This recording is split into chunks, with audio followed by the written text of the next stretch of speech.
Bismillah. Oke, Pak Gianto. Oke. Gimana Pak kabarnya hari ini? Alhamdulillah baik. Alhamdulillah. Gimana kabarnya Mas? Ya, luar biasa Pak. Potongan rambut baru ya Pak? Oh iya. Kan ribbon. Oh iya, reborn. Padahal kemarin. Oke, reborn. Hidup kembali. Atau terlahir kembali. Yes. Apa yang lagi hangat ini Pak? Kok kelihatannya penuh dengan wacana untuk hidup kembali atau terlahir kembali? Ya, sebenarnya yang saya maksud reborn itu tadi ya, itu bukan terus kemudian ACT itu pernah tutup di Semarang terus ada lagi itu, nggak begitu. Kemarin tutup Pak, libur. Ya, tutup libur hari Sabtu Ahad. Itu nggak libur juga, ada relawan di sini kan. Betul. Nah, sebenarnya kita itu pengen menampilkan gaya baru. Oke. Ya, jadi ACT itu kan awalnya dikenal sebagai lembaga internasional ya. Programnya SKDI, macam-macam gitu loh. Jadi orang kalau program di luar negeri ya kaitannya dengan kemanusiaan ya pasti larinya ke ACT. Oke. Tapi orang kalau ada program-program dalam negeri yang ACT angkat tuh kadang-kadang mereka hampir-hampir itu tidak ngeh gitu loh. Dan akhirnya ACT diserang sebagai organisasi yang sering untuk biayai program-program yang sifatnya luar negeri gitu ya Pak. Itu ya, jadi terkenalnya itu ya. Orang-orang menganggap bahwa ACT itu tidak banyak programnya di dalam negeri. Sehingga ya ngapain saya harus lewat ACT? Kalau ACT aja ngurusi cuma luar negeri, kalau ada isu dalam negeri seperti itu. Baik, siap. Kalau ngomongin tentang luar negeri itu ACT sekarang lagi di mana Pak konsepnya kalau untuk luar negeri? Saya nyebutnya luar negeri dulu biar teman-teman juga mungkin yang tidak tahu paham gitu Pak. Apa yang di ACT lakukan di luar negeri gitu? ACT kalau secara global ya, karena kita lembaga tadi filantropi, kita melakukan program itu secara sustain, berkelanjutan itu. Jadi nggak sekali program selesai nggak gitu. Jadi bayangannya kalau Palestina ada perang begitu, bayangannya itu kan ACT geraknya pas waktu itu aja. Berarti prinsipnya ACT itu melakukan bantuan itu secara kontinu. Jadi kalau misalnya dia terkena musibah bencana alam, nggak cuma sekali aja saat musibah saat viral aja bukan ya Pak? Bukan, tapi terus menerus. Makanya kan di Palestina kan sekarang ada wakaf sumur. Terus kemudian untuk global yatim ya itu, terus untuk anak yatim. Ambulans kemudian juga ambulan, ada kemudian klinik ya kan terus berjalan kan. Ya, betul. Jadi orang kan nganggapnya kalau emergensi aja gitu. Nah, ini kita perlu sampaikan bahwa program-program luar negeri seperti Palestina, Yaman, ya terus kemudian di Syria, Rohingya, Somalia dan seterusnya, negara-negara yang kondisi konflik kemanusiaan tinggi, itu kita masih ada di sana. Gitu apalagi kemarin kita lihat viral di Afrika itu Sudan. Gelombang panas juga ya Pak. Oh iya. Yang sampai anak kecil nggak tahan panas langsung disiram oleh air seperti itu. Ya, itu termasuk. ACT juga bantu situ ya Pak. Betul, termasuk di antara Sudan yang terakhir banjir besar itu kita juga bantu di situ. Dan ACT membantu tidak hanya cuma sekedar saat emergency response saja. Betul. Tapi saat recovery dan meniti hidup kembali juga dibantu kan. Betul, iya. Itu namanya kenapa kita mengambil filantropi sebagai tagline lembaga, sebagai ideologi lembaga, bukan charity gitu. Apa itu? Filantropi apa itu Pak? Bedanya sama charity? Charity itu kan sekali aja, incidental sekali, nggak sustainable, nggak makro, mikro lah gitu.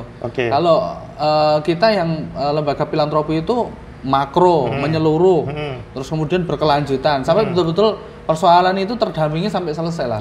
Berarti kalau misalnya anak yatim, minimal anak yatimnya sampai posisi sudah bisa hidup mandiri. Mandiri, betul ya, seperti itu.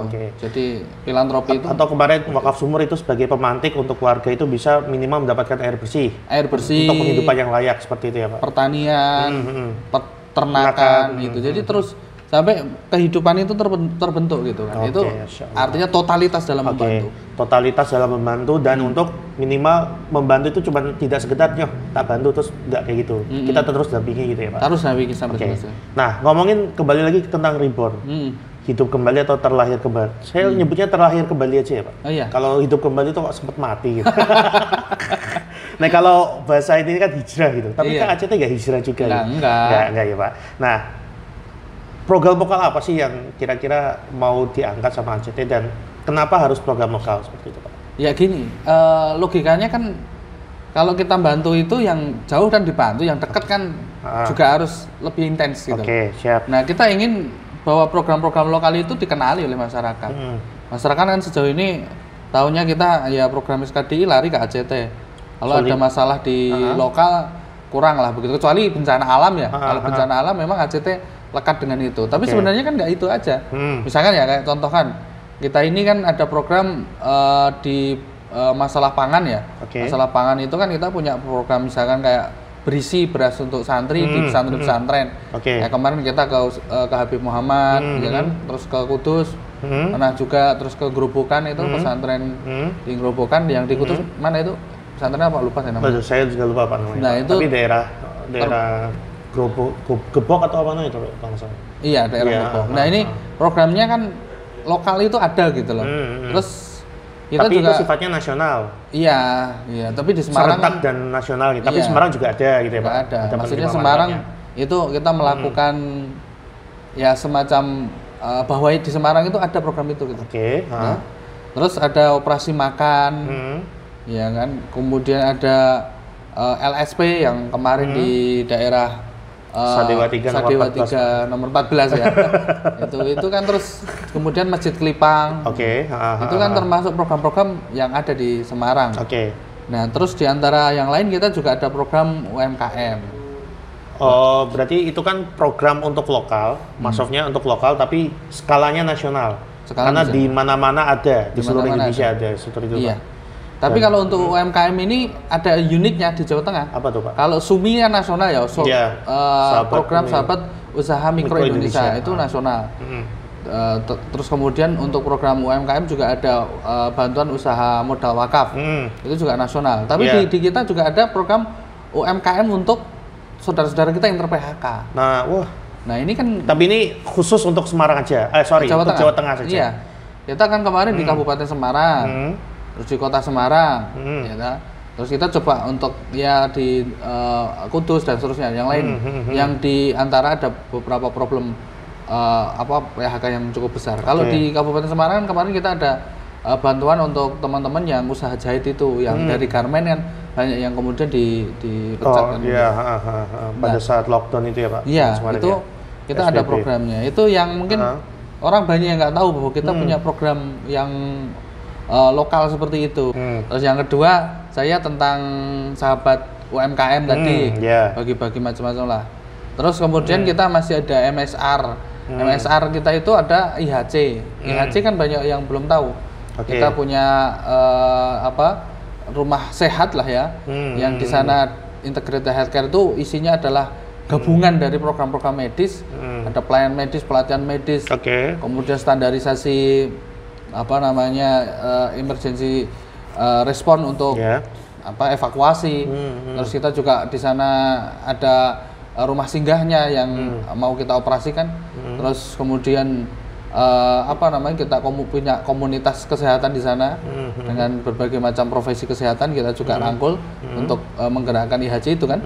Terus selain itu kita juga ada program yang mungkin secara sustain kita punya program bedah rumah. Bedah rumah, infrastruktur kita ngambil bedah rumah. Nah ini juga sudah 15 kali kita bedah rumah loh. 15 kali? Iya. Wow. Tapi kan banyak yang nggak tahu ya ACT Jawa Tengah itu punya program bedah rumah. Punya bedah rumah, punya pendampingan UMKM, punya rumah singgah juga. Iya. Punya ambulan juga ya Pak. Nah kan kita juga punya program yatim. Oh yatim juga ada. Yatim. Kemarin kan kita sempat beberapa kali implementasi. Ya udah sekitar 150-an lah anak yatim yang sudah Padahal kita biasanya bantu. Program-program itu lebih banyak di lembaga lain ya Pak. Malah ACT tidak, kadang malah nggak disampaikan kalau ada program seperti itu ya Pak. Iya. Ya selain itu ada juga misalnya kayak pemberdayaan desa. Kita punya kampung kelinci di Susuan, punya kampung digital di Jepara, punya kampung gurame di Magelang, punya kampung udang di Kayen Pati gitu. Terus air wakaf juga kita punya dropping air bersih sama wakaf sumur. Nah ini kan banyak program-program yang harus dikenalkan di masyarakat. Nanti kan kita bisa kenali satu-satu. Pekan ini kan kita misal mau bahas wakaf sumur. Di mana aja sih wakaf sumur yang kita selenggarakan, sedang berjalan, progresnya seperti apa, value programnya seperti apa gitu kan. Berarti secara nggak langsung sebenarnya kebermanfaatan ACT di daerah pun juga sudah banyak ya Pak? Oh iya. Sudah banyak sekali ya. Tapi memang mungkin tidak banyak masyarakat yang tahu. Nah itu, saya mau mengenalkan itu. Oh, mengenalkan itu. Oke, siap. Iya. Mungkin lebih detail lagi Pak, bisa disampaikan program-programnya. Ada lagi mungkin yang mungkin ingin disampaikan? Programnya kalau secara garis besar itu. Tapi nanti kan memang ada rinciannya, nanti kita akan bahas satu-satu ya Pak? Satu-satu. Pekan ini kita fokus apa? Oke, berarti di ke depan kita akan ingin menyampaikan lagi kira-kira apa yang lebih mendetail tentang program itu. Nah, kalau hari ini kita globalnya dulu. Programnya secara umum seperti apa? Terus ya apa namanya itu, penerima manfaatnya ini kan juga kalau kita hitung kan udah ribuan lah ya. Kita beri bantuan. Nanti kan kita bisa inilah bahas lagi lah itu berapa banyaknya orang. Sebentar, saya masih belum dapat. Jadi sebenarnya ACT Jawa Tengah itu untuk Reborn itu untuk lebih mengurusi program lokal. Nah, program internasionalnya gimana Pak? Oh, bukan mengurusi program lokal. Reborn itu artinya kita mengenalkan secara komprehensif. Oke. Yang dulu itu dianggapnya hanya lembaga yang fokus di bidang bencana sama SKDI atau Solidaritas Dunia Islam. Kita ingin mengenalkan bahwa ACT Jawa Tengah itu lebih utuh gitu loh. Jadi orang jangan berpikir ACT ini luar negeri aja gitu. Oh, berarti jenengan pengen mengenalkan ACT secara lebih luar dalam, apapun. lebih jelas dan mendalam. Istilahnya kita perlu bahwa ACT itu sesungguhnya ini gitu. Gitu. Memang ya bertahap sih. Dulu kan kita memang fokusnya di situ. Tapi kan istilahnya berkembang kan, bertumbuh kan. Nah, Mas Taufik kan juga bertumbuh. Iya, bertumbuh berat badannya. Bertumbuh ke samping, Mas. Terus Pak, kamu kenapa Pak? Ya itu kalau kenapa sih perlu ini kita Reborn ya? Karena kita pengen memberikan maslahat yang lebih luas. Intinya di situ Mas. Gini loh, masyarakat Jawa Tengah itu kan masih banyak kemiskinan ya, tinggi kan. Terus kemudian kalau kemiskinan tinggi kan berarti kasus-kasus kemanusiaannya banyak. Kayak nggak punya rumah, ya contohnya. Terus misalkan mereka juga kekurangan biaya hidup, dan keluarga prasejahtera. Yatim juga mungkin banyak yang belum teropeni. Kemarin kayak saya ketemu Ilham sama ketemu Cantika di Demak itu. Dua-duanya di Demak. Iya, itu kondisinya kan juga berat. Kayak misalkan Cantika itu ibunya sudah meninggal, ayahnya belum ditemukan, pergi belum ditemukan, terus neneknya itu sehari penghasilan cuma 30.000. Sehari 30.000? Iya. 30.000. Terus kebutuhannya itu sehari Dek Cantika itu kalau sekolah sekarang kan daring ya. Itu paling tidak minimal 15.000 sehari itu. 15.000 untuk kebutuhan kuota dan lain-lain. Itu kalau 30.000 itu kalau pas kondisi jualannya lancar. Kalau nggak lancar cuma 20.000. Tapi bayangkan cuma punya uang 4.000 sehari. Nah ini kalau ada misalnya ada masalah apa, rumahnya rusak, masalah ini kan repot. Iya, repot betul. Nah ini masih banyak Mas, karena Jawa Tengah itu banyak kasus dari turunan kemiskinan. Nah, asalnya kan kemiskinan. Pokok utamanya di kemiskinan. Tapi turunannya kan akhirnya jadi banyak. Misal apa itu Pak? Ya tadi kan orang nggak punya rumah. Karena miskin nggak bisa bangun rumah. Orang pendidikannya kurang istilahnya maksimal. Karena dia kekurangan untuk biaya pendidikan, ya kan? Terus kemudian misalkan di kampung itu banyak yang untuk makan itu susah, ya kan? Padahal di kampung. Iya, karena disebabkan kemiskinan. Ya sekarang kampung pun kan juga lahannya sudah sempit, Mas. Oh gitu. Misalkan kayak daerah-daerah tertentu kan nggak punya lahan pertanian. Udah sekarang jadi perumahan semua ya, Pak? Betul, nggak punya lahan pertanian. Dan itu yang mungkin masalah yang salah satu dilihat di Jawa Tengah seperti itu ya. Iya, jadi kemarin juga bahkan ada sayur-sayuran yang dijual dengan harga murah padahal nanamnya lebih mahal kos produksinya gitu kan. Kayak di Blora kan? Blora kemarin ya, Pak. Blora itu murah banget itu. Berapa satu karung 10.000. Gula 50 kilo kemarin kali ya, Pak. 10.000 kan? 10.000 ya? Iya. Ya Allah. Itu padahal kalau udah jadi di warteg itu sedikit jadi Pak 10.000 Pak. Berapa? Terong jadi balado itu berapa? Balado itu paling 10.000 berapa untuk satu keluarga 5 orang lah. Nah, satu kali makan. Nah itu. Iya kan? Kondisinya kan seperti itu, Mas. Masya Allah. Jadi kayak kita di misalnya kayak di Kabupaten Semarang ya, di Gunung kemarin kan sayur-sayuran nggak laku. Iya, saya kemarin beli tomat 1 kilonya 1.700 Pak. Nah, Padahal di pasar 2 hari sebelumnya saya beli itu 6.000. nah Jaraknya ini kan kondisi luar yang biasa. kita hadapi. Makanya kan ACT itu hadir itu kan bagaimana menciptakan ekosistem agar harga ini kan juga stabil. Nah, ini saya UMKM, menarik Pak. Dengan analisis yang mendalam dan teman-teman ACT sudah paham masalah ini sebenarnya masalahnya ini. Tapi kok kenapa kemarin kok ini Pak kurang terdengar siarnya itu untuk ACT membantu saudara-saudara yang memang lebih ke daerah kelokalan gitu Pak. Iya, sebenarnya kita sudah ada berbagai macam publikasi. Cuma kan kita perlu terus kenalkan kan gitu. Dan kemarin belum terumuskan Mas. Oh gitu. Iya, maksudnya gini loh, kita itu kan lembaga itu kan bertumbuh ya, trial kan. Dan kita masuk ke Jawa Tengah. Jawa Tengah itu problemnya apa sih? Kita kan dulu masih parsial, masih yalah udah asal jalan aja lah begitu. Yang penting berbuat baik kan begitu. Tapi kan kita mulai harus merumuskan toh Mas. Misalkan gini, persoalan kita itu kan kemiskinan. Iya. Terus segmen kita siapa? Yang miskin itu siapa? Masyarakat. Kan akhirnya kita sudah mulai detailkan. Ada yang yatim, ada yang tidak punya pekerjaan. Kemudian yang rumahnya di daerah rawan bencana, tidak punya modal. Gitu kan. Kalau kita kategorikan jenisnya ya, itu loh. Orang-orang miskin itu kan ada yang miskin permanen sama tidak permanen. Miskin mutlak sama tidak permanen. Betul enggak? Iya. Oke ya. Maksudnya miskin permanen itu kayak gimana Pak? Ini mungkin siapa tahu yang mendengar tuh tersinggung gitu. Ini maksudnya dia itu miskin, itu nggak bisa diberdayakan Mas. Oh gitu. Misalnya gini, contoh Pak. Orangnya udah tua, sakit, nggak punya keluarga. Masa kamu suruh untuk nanti bisnis Bu, nanti kita kasih modal untuk lele gitu. Cocok nggak kira-kira? Iya nggak cocok Pak. Orang iso ngopo-ngopo. Nah, itu kan permanen. Maksudnya dia itu ya artinya solusinya ya harus didampingi sampai betul-betul ya ada tim pendamping. Bahkan usaha ini perlu ada usaha pendampingan untuk walinya gitu. Kalau dia tidak punya keluarga kan wali. Misalnya relawan ya. Iya, kamu relawan nanti kita kasih usaha ya. Usaha itu nanti hasilnya untuk dirimu dan keluarga yang didampingi itu sampai harus berpikir harus seperti itu ya Pak. Itu bahkan jangka panjangnya seperti itu. Tadi yang miskin permanen misalnya. Iya, sebenarnya nggak permanen, cuma kata-katanya supaya lebih mudah aja. Oh gitu. Nanti kita kan cari bahasa yang lebih mudah. Kurang mampu, tidak bisa berdaya. Tidak bisa berdaya. Gitu. Karena tidak memungkinkan.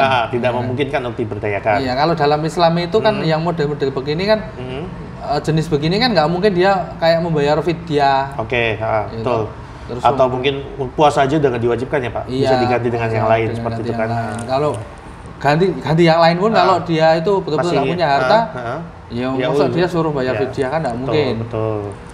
Itu jadi ya wis dimaklumi lah begitu. Iya, dimaklumi gitu ya Pak. Iya. Nah kalau yang satunya tadi Pak kan ada yang tidak bisa berdaya dan kurang mampu bisa berdaya. Nah yang kurang mampu bisa berdaya ini programnya apa nih? Ya kalau program yang semacam ini ya kita kan pertama supaya dia bisa bertahan dulu.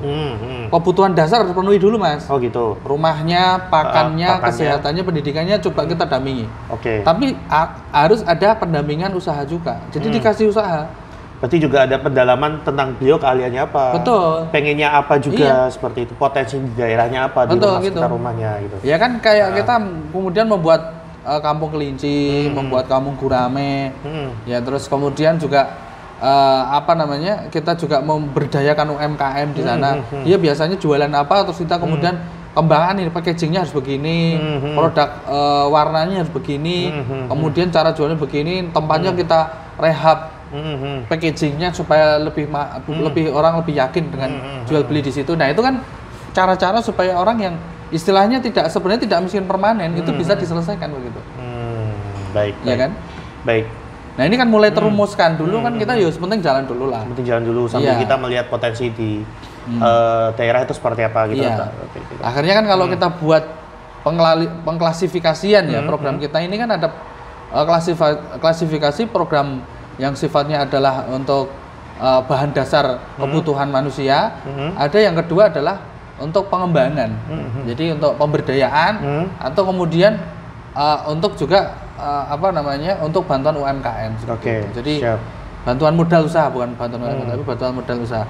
Kalau segmennya kan bisa macam-macam, bisa UMKM, bisa masyarakat pangan atau petani atau peternak kan bisa juga. Di desa-desa kan yang petani miskin banyak, peternak kecil-kecilan juga banyak. Nah ini kan perlu terus didampingi, di-upgrade, diberdayakan seperti itu. Oke, siap. Ya. Kalau mau ngurusin ngurusin yang seperti itu kan capek tuh Pak. Sedangkan saya seingat saya SDM di ACT Jateng itu cuma sekitar 9 orang. Iya. Nah ini bagaimana ini Pak? Ya, meskipun SDM kita dikit, tapi kan relawan kita rekrut terus Mas. Oke. Rekrut, kita didik, kita bina, kita berdayakan, kita akselerasi supaya mereka bisa membantu masyarakat kan gitu. Ini masalah kita kan banyak pemuda ini kan kalau kita benturkan ke masyarakat tuh kan tidak paham cara menyelesaikannya. Oke. Ya kan? Iya, baik. Dan jenengan kalau waktu dulu pas KKN misalnya, kan bingung kan, blank kan? Iya. Dari kampus ilmu yang didapat ke masyarakat tuh gimana? Cara bisa Pak. Kita belajar misal di kampus tuh belajar tentang dioda, tentang alat-alat listrik. Terus di masyarakat, kalau di masyarakat ya ngomongin masalah tegang rasa, saling percaya, tidak ngerasani gitu kan Pak. Ya maksudnya gini loh, bertolak belakang. Kita kalau mau memberdayakan misalkan Mas Taufik punya keahlian tentang elektronik. Iya. Mau kemudian di masyarakat nanti ada yang didampingi usaha elektronik misalnya. Atau kemudian semacam energi alternatif atau buat apa lah. Itu kan mesti awalnya harus ada asesmen sosial dulu. Ya toh? Ada profiling dulu toh. Ada kemudian kita perlu melakukan pendekatan apa, potensinya apa, infrastrukturnya apa, tokoh desa yang bisa kemudian diajak siapa, dan seterusnya kan. Baru kemudian kan kita bisa melakukan program pemberdayaan itu. Apalagi kalau kita mahasiswa dananya terbatas, kita mau ngajakin masyarakat, meyakinkan mereka untuk berubah dengan dana yang terbatas nggak masuk ya Pak. Nah ini makanya kan saya sampaikan tadi, anak-anak muda ini perlu dikembangkan potensinya melalui relawan masyarakat, relawan Indonesia. Relawan itu bukan hanya relawan di bencana, bukan hanya relawan politik ya, relawan politik ya, pemenangan tokoh. Nah, tapi ini relawan yang lebih general, lebih umum, bahwa relawan ini bisa membangun sebuah peradaban, untuk peradaban itu bisa menyelesaikan problematika kemanusiaan. Berarti kesempatan untuk misal teman-teman yang muda yang tertarik dengan mungkin melihat saya kepengen gabung untuk ikutan mensukseskan program ini, berarti bisa saja tuh Pak. Bisa sekali ya. Kemarin relawan dari Ahad itu kan rekrutmen 32 orang tuh. Nah kita perlu bina terus ini, dibina terus dikasihkan istilahnya itu pelatihan dan latihan langsung di lapangan. Berarti kita mencoba untuk merekrut mereka berarti tidak sekedar cuman foto ketika aksi saja, tapi benar-benar bermanfaat sekali untuk masyarakat. Untuk dia sendiri juga. Misalkan gini loh, kalau dia ahli misalkan dalam mengelola UMKM atau pemberdayaan, kan ujung-ujungnya kalau dia punya produk sendiri kan jadi laku dan udah bisa cara memasarkannya atau mengelolanya seperti apa. Iya gitu. Harapan kita begitu. Jadi betul-betul relawan ini menjadi sosok guru bangsa. Karena betul-betul punya kapasitas untuk mengelola masyarakat, mengelola dirinya, dan kemudian kita akselerasi untuk bisa mendampingi program-program kemanusiaan secara komprehensif seperti itu. Nah itu. Oke. Mungkin ada lagi Pak yang ingin disampaikan terkait Reborn, terlahir kembali ini? Iya, kita perlu melakukan sesuai dengan falsafah filantropi. Artinya bagaimana sih kita betul-betul merumuskan persoalan itu secara makro. Jawa Tengah itu kan begitu luas. Persoalannya juga begitu banyak. Dan kultur masyarakatnya beda-beda ya? Iya. Kita mungkin hari ini sudah bertumbuh ya. Dulu kita bedah rumah itu kan nggak punya gagasan kalau kita bisa membuat program. Sekarang bisa betul-betul sampai 15 yang dibedah, itu kan budgeting satu rumah itu kan nggak kecil. Nggak kecil ya Pak, betul. Kecil. Kayak wakaf sumur dulu kita terbayang apa bisa sih, tapi kenyataannya di tempat-tempat kekeringan sekarang hampir wakaf sumur ACT ada gitu. Nah kita akan terus berkembang, tapi kita pengen melihat persoalan Jawa Tengah itu lebih luas. Jadi saya sangat senang sekali kalau stakeholder itu kita ajak diskusi. Gimana sih masyarakat kita rumuskan supaya kita itu betul-betul bisa menyelesaikan itu skalanya makro gitu loh, bukan hanya 1-2 persoalan gitu. Tapi Jawa Tengah kita selesaikan semua. Jadi ACT sekarang melihatnya tidak hanya mungkin membantu orang dalam 1-2 orang skala kecil seperti itu. Kalau kita sih sebenarnya pengennya untuk menyelesaikan masalah dalam jangkauan yang luas. Jangkauan luas, sustainable dan bisa berkelanjutan. Ya kan. Terus kemudian istilahnya semua persoalan ini bisa kemudian kita bisa cover, terutama kemiskinan. Tagline utamanya, fokus utamanya sementara kemiskinan ya Pak? Kemiskinan. Jadi sebenarnya transformasi kan tadi saya sampaikan. Dari bencana, kemanusiaan, terus kemudian menjadi kemiskinan. Kemiskinan. Nah, jadi baik, siap. Ketika kemarin ACT bergerak di bidang filantropi, membantu dunia internasional, sekarang juga banyak yang bergerak ke sana. Alhamdulillah ya Pak. Jadi terbentuk lingkungan yang memang peduli terhadap negara lain atau saudara di tempat lain.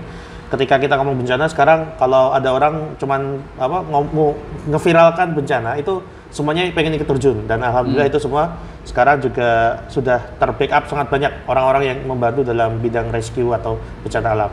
Nah sekarang harapannya ACT juga ingin menyadarkan masyarakat, sebenarnya ini adalah salah satu masalah yang menahun dan harapannya kita bisa bergerak bareng semuanya gitu ya Pak. Iya. Insyaallah. Kalau istilahnya itu yang jauh aja teman-teman tuh antusias membantu. Yang dekat ini kita juga harus rumusin ya. Ini loh, kalau kebanyakan masyarakat kita itu memang peduli ya dengan tetangga, tetapi kadang-kadang kepedulian itu tidak di-manage gitu loh. Ya kan orang kaya itu kan sering bantu tetangganya. Tapi kan kurang di-manage. Maksudnya gini loh. Tetangga itu kan paling dikasih makanan, dikasih uang. Tidak di-manage. Contohnya ketika Idul Fitri ya, Pak. Iya, tidak dididik gitu loh. Nah, sedangkan lembaga seperti kita ini kan mendidik, filantropi gitu loh.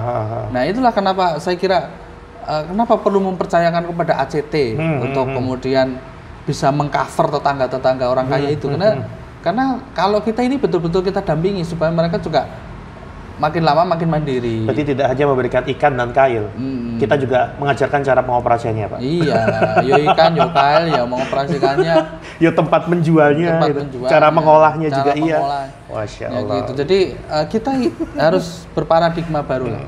Jadi saya mengajak ya, misalkan orang yang sudah care, sudah peduli, ayo masuk ke barisannya ACT. Entah itu jadi volunteerismnya atau kemudian mau di filantropinya atau kemudian kedermawanannya ya Pak. Jadi kita ingin tetangga-tetangga mereka kita bantu, tapi melalui bareng sama ACT. Yuk misalkan yuk Mas ACT bantu yuk tetangga saya ini, saya juga punya sekian. Ayo tolong kita bertahap kita dampingi gitu. Nah ini saya kira lebih solutif gitu. Lebih solutif ya, dibanding hanya sekedar sekali bantu, ya meskipun mungkin besar ya, tapi nggak diarahkan dan akhirnya kan melebar kemana-mana. Iya, kalau bicara soal kemiskinan misalkan, kemiskinan kan bukan hanya tidak adanya materi. Tidak ada materi, tidak ada uang. Iya. Tapi kan karena dia tidak tahu cara untuk keluar dari kemiskinan. Berarti tidak ada pengetahuan untuk untuk keluar dalam ini seperti apa, dan akhirnya kan mereka kadang kalau kayak gitu akhirnya serabutan, saya mau ngapain aja yang penting saya bisa makan besok kayak gitu ya Pak. Kalau dikasih uang pun uangnya kan segera hilang. Iya, karena memang tujuan utamanya untuk makan, bukan dia untuk tidak tahu cara untuk bangkit keluar dari kemiskinan. Nah ACT yang Ribuan ini pengen mengajak orang-orang yang mampu itu bergabung di ACT untuk apa? Memberikan pendidikan yang benar kepada orang-orang untuk keluar dari kemiskinan. Nah, menarik ini mungkin yang terakhir Pak. Saya pengen tahu kenapa kok ACT pengen banget melakukan hal itu? Ya karena kita merasa bahwa setiap manusia itu adalah orang yang harus memiliki manfaat pada orang lain. Sebagaimana kita pun juga butuh orang lain. Dan kalau kita tidak membantu mereka hari ini, ya mungkin kalau kita di suatu saat butuh, orang juga tidak akan membantu kita. Maka ACT ini punya peran yang besar untuk membantu menghubungkan hati semua orang. Masya Allah. Gitu, kira-kira seperti itu. Oke, terima kasih Bapak. Ya. Semoga mungkin di lain-lain kesempatan kita akan bicara lagi masalah program-program yang lebih banyak seperti itu dan mengenalkan program-program lain.